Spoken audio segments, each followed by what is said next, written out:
sejati hanyalah amal bila. Ya pemirsa, dan kita akan coba mendiskusikan terkait pesawat Lion Air yang jatuh di laut bersama pengamat transportasi udara yaitu Pak Soeharto Abdul Majid. Selamat sore Pak Harto. Selamat sore Mas. Sehat? Alhamdulillah. Gimana nih Pak Harto hasil dari analisa maupun pengamatan Pak Soeharto selaku sebagai pengamat transportasi udara terkait peristiwa jatuhnya pesawat Lion Air JT610 ini? Baik Mas, sebelum saya sampai ke sana boleh saya menyampaikan berita duka cita yang sedang dalamnya dari kami pribadi maupun dari Institut Transportasi dan Logistik Trisakti, di mana saya berkegiatan di sana, termasuk dari masyarakat transportasi Indonesia. Dan ini memang sesuatu yang tentunya sangat tidak kita harapkan sekali, di mana growth pertumbuhan daripada penerbangan komersil di Indonesia sedang menuju pendewasaan, sedang bagus-bagusnya, dan upaya kerja keras juga dalam rangka untuk meningkatkan kualitas keselamatan penerbangan yang sedang betul-betul disupport dengan totalitas. Nah, tiba-tiba pada pagi hari ini kita mendapat musibah yang ini semua juga di luar di luar dugaan kita semua. Dan nggak diinginkan oleh saya kira demikian. Ya, dan seperti apa nih informasi yang dari Pak Harto dapat, misalnya seperti kronologi yang menyebutkan bahwa pesawat dari Emergency Locator Transmitter ataupun ELT tak pancarkan sinyal dari pesawat tersebut, terus 13 menit terbang di ketinggian 2.500 hingga 3.000 kaki. Apakah ini masuk dalam mekanisme penerbangan yang baik gitu?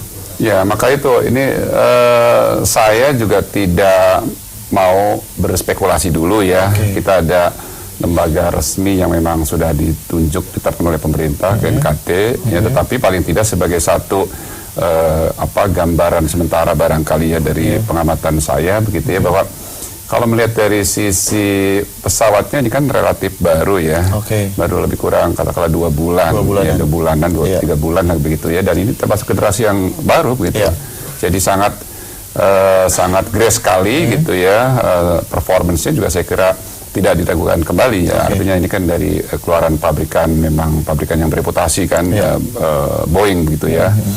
Nah, ini yang perlu kita cermati, ini tadi kan bahwa si pilot itu kan minta untuk kembali ya, dan sempat disetujui, tetapi nggak lama kemudian kan sudah hilang kontak. Nah, hilang kontak inilah yang sebagai titik krusial yang harus kita kita dapatkan gambaran ini kenapa jadi bisa terjadi hilang kontak yang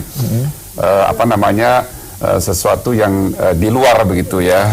Ya, ini yang harus kita pelajari betul ini Mas. Jadi ya sementara itu dulu sih yang bisa saya sampaikan. Ya. Dan informasi terakhir kabarnya bahwasanya Pak Harto dari KNKT sendiri di beberapa media massa menyampaikan bahwa termasuk dari Lion Air sendiri mengakui bahwa pesawat ini sebenarnya sebelumnya sudah bermasalah dari penerbangan Denpasar menuju Cengkareng Jakarta, dan sampai di Cengkareng Jakarta akhirnya pesawat diperbaiki oleh secara teknis dan akhirnya jalan kembali. Apakah ini merupakan prosedur yang semestinya dilakukan oleh pihak maskapai penerbangan ketika ada suatu permasalahan? Apakah tidak harus pindah pesawat atau seperti apa sebenarnya standar penerbangan kita? Nah, ini cuma yang dikatakan bermasalah ini kan harus spesifik ya Pak ya. Kalau sekiranya bermasalah itu dalam pengertian mungkin ada hal yang sifatnya technical ya kan, atau menyangkut masalah performance pesawat itu sendiri, tentu kan di sana ada bagian klaik terbangan yang artinya bahwa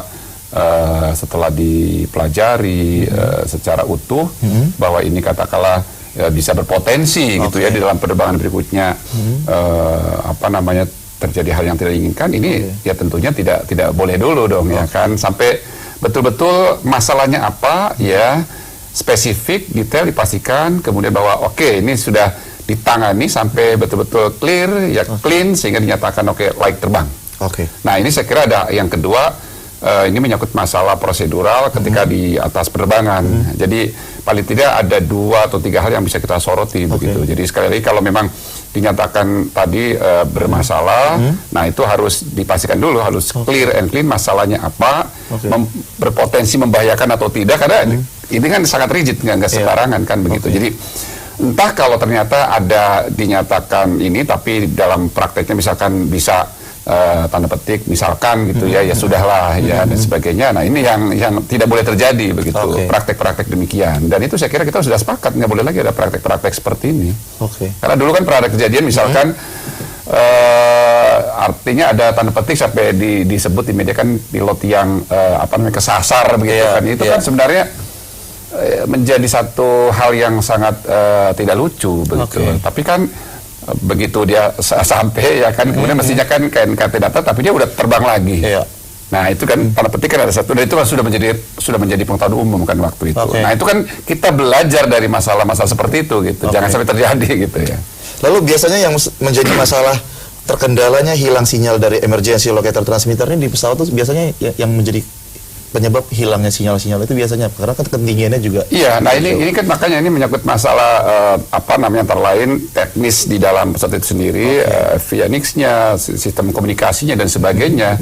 Yang itu nanti akan semua kerekam kan di dalam black box-nya, FDR-nya pesawat dan itu semua betul-betul akan dipelajari secara utuh dan tuntas begitu. Dari situ baru ketahuan gitu loh.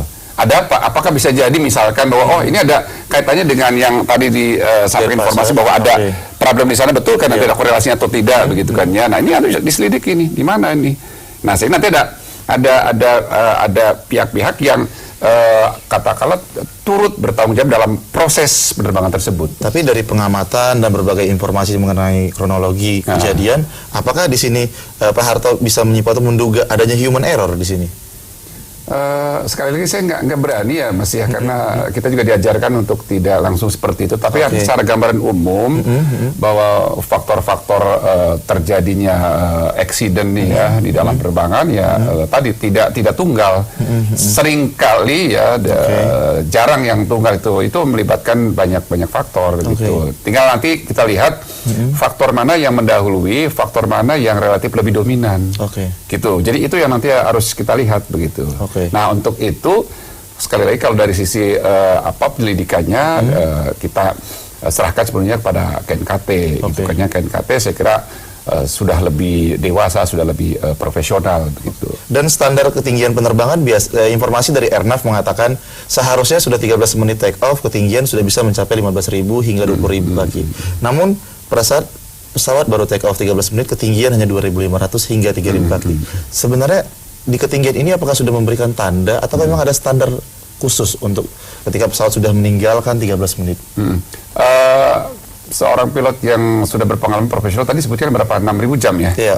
Itu kan udah berpengalaman gitu loh. Oke. Iya, nggak saya melihat dari sisi track record-nya ya. Oke. Tapi bahwa sekali lagi bahwa namanya juga manusia, Iya. kan bisa aja pada kondisi-kondisi tertentu ya kan ada hal-hal ya yang di luar kendali bisa saja. Tetapi secara umum bahwa kalau kita melihat dari pengalaman jam terbang si pilot yang tadi sudah sangat tinggi begitu ya, itu kan mencerminkan bahwa dia sudah sangat terlatih berpengalaman termasuk menghadapi situasi-situasi soal ketinggian, cuaca dan sebagainya kira-kira seperti itu. Baik, terima kasih Pak Soeharto yang telah hadir di studio Jak TV. Baik, terima kasih Mas. Ya, semoga informasinya dapat memberikan intinya masukan kepada masyarakat tentang bagaimana memahami kronologi dari sebuah peristiwa jatuhnya pesawat. Ya pemirsa, gara-gara dituduh pelaku penculikan anak seorang ibu mengalami depresi, korban bahkan nyaris menjadi bulan-bulanan masa. Namun polisi memastikan korban tidak terbukti akan melakukan penculikan. Informasi dan akan hadir usai jeda berikut. Tetaplah bersama kami.